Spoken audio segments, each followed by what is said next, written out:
Students, आज हम discuss करेंगे civics chapter 2 class 10 federalism. Students, इस वीडियो में आज हम लोग पूरा का पूरा कंप्लीट चैप्टर देखेंगे कि फेडरलिज्म में क्या था। स्टूडेंट्स, इससे पहले वाले चैप्टर की वीडियो डिस्कस कर चुकी हूँ, वो भी कंप्लीट चैप्टर। जिन स्टूडेंट्स ने वो वीडियो नहीं देखी है तो पहले देख ले, और चैनल पे नए हैं तो चैनल को सब्सक्राइब करना ना भूले। एंड मोस्ट इंपॉर्टेंट बात स्टूडेंट, अगर अभी तक भी आपने नोटिफिकेशन बेल आइकन को प्रेस नहीं किया है तो कर दीजिए, ताकि मेरी अपकमिंग सारी वीडियोस की नोटिफिकेशन आपको मिलती रहे। आइए स्टार्ट करते हैं स्टूडेंट। सबसे पहले हम लोग देखेंगे फेडरलिज्म चैप्टर के अंदर। पहले तो सबसे पहले हम देखते हैं मीनिंग, मतलब फेडरलिज्म का मतलब होता क्या है। तो क्या होता है? It is a system of government in which power is divided between a central authority and various constituent units of the country. ये एक ऐसा सिस्टम होता है गवर्नमेंट का जिसमें पावर क्या करी जाती है, डिवाइड की जाती है। किनके बीच में? सेंट्रल गवर्नमेंट और स्टेट गवर्नमेंट, दोनों के बीच में इक्वली पावर्स का डिवीजन करना, वही क्या कहलाता है? फेडरल, मतलब फेडरलिज्म कहलाता है। अब हम कुछ फीचर्स देखेंगे कि क्या फीचर्स होते हैं फेडरलिज्म के। देखो, 2 और मोर लेवल ऑफ गवर्नमेंट। फेडरलिज्म किस कॉन्सेप्ट पे वर्क करता है? 2 या 2 से ज्यादा लेवल होनी चाहिए गवर्नमेंट की। Different tiers of government govern the same citizen but each government have power independent of the other. हर एक को पावर जो डिवाइड की गई है वो इंडिपेंडेंट है, वो अपने आप उसका डिसीजन ले सकता है। तो जितने भी टायर्स बनाए गए हैं गवर्नमेंट के द्वारा वो अलग अलग इंडिपेंडेंट है और वो अपना डिसीजन दे सकते हैं। The judiciary prevent conflict between central and regional government in the exercise of their power। और जुडिशरी का मेन फंक्शन क्या होता है? क्या करना? प्रिवेंट करना। क्या? कॉन्फ्लिक्ट, देश में जो भी लड़ाई हो रही है या वाद विवाद हो रहे हैं, रीजनल गवर्नमेंट को और एक्सरसाइज करना पावर्स के बीच में, वो judiciary main important role play करती है। नाउ हम देखेंगे काइंड्स ऑफ फेडरलिज्म। क्या क्या काइंड्स होते हैं फेडरलिज्म के? 2 काइंड्स होते हैं स्टूडेंट्स, एक होता है कमिंग टुगेदर, एक होता है होल्डिंग टुगेदर। कमिंग टुगेदर मतलब सारे स्टेट्स को एक साथ लेकर आना, और होल्डिंग टुगेदर मतलब पावर्स का डिवीजन करना दोनों लेवल पे, सेंट्रल लेवल पे, स्टेट लेवल्स पे।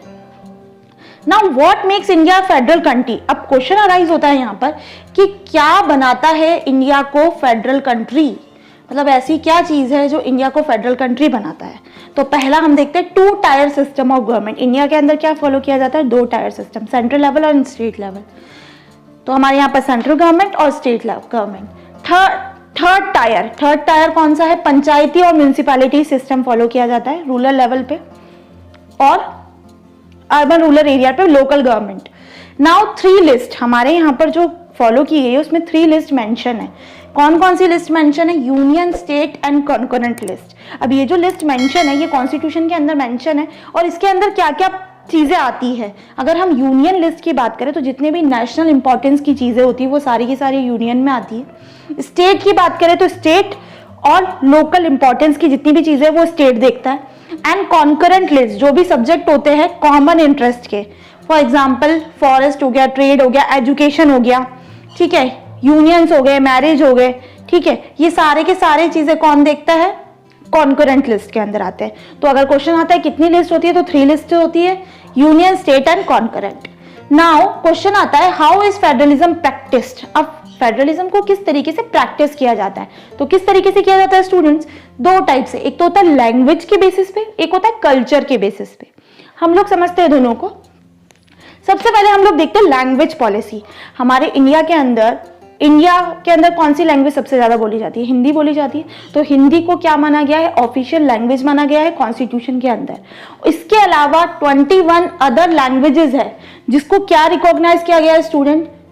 As scheduled language by the constitution. हमारे कॉन्स्टिट्यूशन ने 21 अदर लैंग्वेजेस को भी क्या किया है? एज अ कॉन्स्टिट्यूशन ने क्या किया गया? एज अ रिकॉग्नाइज किया गया है शेड्यूल्ड लैंग्वेजेस के अंदर। Now central state relation. अब हमारे यहाँ पर सेंट्रल स्टेट के रिलेशंस की बात करें तो पावर्स का शेयरिंग जो होता है वो किसके बीच में होता है? सेंट्रल और स्टेट के बीच में अकॉर्डिंगली होता है। तो फेडरलिज्म उसको बढ़ावा देता है, उसको स्ट्रेंथन बढ़ाया है, इंपॉर्टेंस अपने आप में क्रिएट करता है सेंट्रल के बीच में और स्टेट के बीच में। नाउ नेक्स्ट इंपॉर्टेंट क्वेश्चन भी है और 1 मार्क्स में कभी आपसे पूछा भी जा सकता है कि डिसेंट्रलाइजेशन का क्या मीनिंग होता है। तो क्या मीनिंग होता है स्टूडेंट डिसेंट्रलाइजेशन का? When power is taken away from central and state government. Power central और स्टेट गवर्नमेंट से ले ली जाती है और किसके हाथों में दे दी जाती है, लोकल गवर्नमेंट के हाथों में दे दी जाती है। तो क्या बोलेंगे, when power is taken away from central and state government and given to local government, तो उसको हम क्या कहते हैं, डिसेंट्रलाइजेशन करना। मतलब पावर्स सेंट्रल और स्टेट में से किसको बांटना, लोकल पीपल को बांटना, लोकल गवर्नमेंट को बांटना। बिफोर 1992 की बात करें तो उस समय हमारे यहाँ ना तो रेगुलर इलेक्शंस होते थे, ठीक है, जो पार्टी उस समय थी उसी समय वहां से फॉर्म हो जाती थी। लेकिन 1992 के बाद हमने काफी सारे चेंजेस देखे हमारे कॉन्स्टिट्यूशन के अंदर। थर्ड टायर डेमोक्रेसी बहुत पावरफुल बन गई थी 1992 के बाद, और मैंडेटरी हो गया था गवर्नमेंट के लिए कि वो इलेक्शंस होल्ड करेगी, और सीट्स रिजर्व कर दी गई थी एससी के लिए, एसटी के लिए और अदर बैकवर्ड क्लासेस के लिए। और इंडिपेंडेंट इंस्टीट्यूशन बनाया गया था जिसका नाम था स्टेट इलेक्शन कमीशन बना दिया गया था, जो कि ध्यान रखता था जब इलेक्शंस होते थे उस समय। और एटलीस्ट 1/3 सीट किसके लिए रिजर्व करके रखी गई थी, वुमेन्स के लिए रिजर्व करके रखी गई थी। तो ये सारी चीजें आफ्टर 1992 करा गया था। इसके बाद इस चैप्टर के अंदर लास्ट टॉपिक आता है रूरल लोकल गवर्नमेंट और अर्बन लोकल गवर्नमेंट। अब इस लेवल पे कौन गवर्नमेंट वर्क करती है और किस तरीके से डिवीजन किया गया है यहाँ पर फेडरलिज्म के लिए।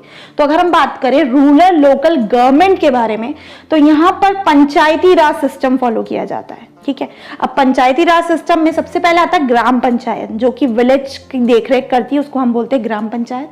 इसके बाद आता है पंचायत समिति। बहुत सारे ग्राम पंचायत मिलकर क्या बना लेते हैं, पंचायत समिति बना लेते हैं, ब्लॉक बना लेते हैं। नेक्स्ट आता है जिला परिषद। अब ये जितनी भी पंचायत समिति होती है और मंडल होते हैं, ठीक है, डिस्ट्रिक्ट के अंदर, ये सब मिलकर क्या बना लेते हैं, एक जिला परिषद फॉर्म कर लेते हैं। तो ये होता है लोकल लेवल पे, मतलब रूरल एरियाज के अंदर। अब हम बात करते हैं अर्बन लोकल गवर्नमेंट की, शहर के अंदर लोकल गवर्नमेंट की। जो लार्जर अर्बन एरिया होते हैं वहां पर कॉर्पोरेशंस होते हैं, ठीक है, और स्मॉलर अर्बन एरियाज के अंदर हम लोग क्या देखते हैं, जो थोड़े छोटे होते हैं, होती सिटी है बट छोटी होती है, वहां पर होते हैं म्यूनिसिपल कॉर्पोरेशंस। वहां कौन वर्क करते हैं, म्यूनिसिपल कॉर्पोरेशंस वर्क करते हैं। तो ओवरऑल इस चैप्टर में जो भी कुछ था स्टूडेंट्स, वो मैंने डिस्कस कर दिया है। आप मुझे ज्यादा से ज्यादा कमेंट करके बताएं कि आपको वीडियो कैसी लगी, और आप मुझसे मेरे अदर सोशल मीडिया प्लेटफॉर्म पे भी जुड़ सकते हैं। और जो स्टूडेंट नए हैं तो वो सब्सक्राइब करना तो भूले ना। तो जल्द मिलते हैं नई वीडियो के साथ। Thank you.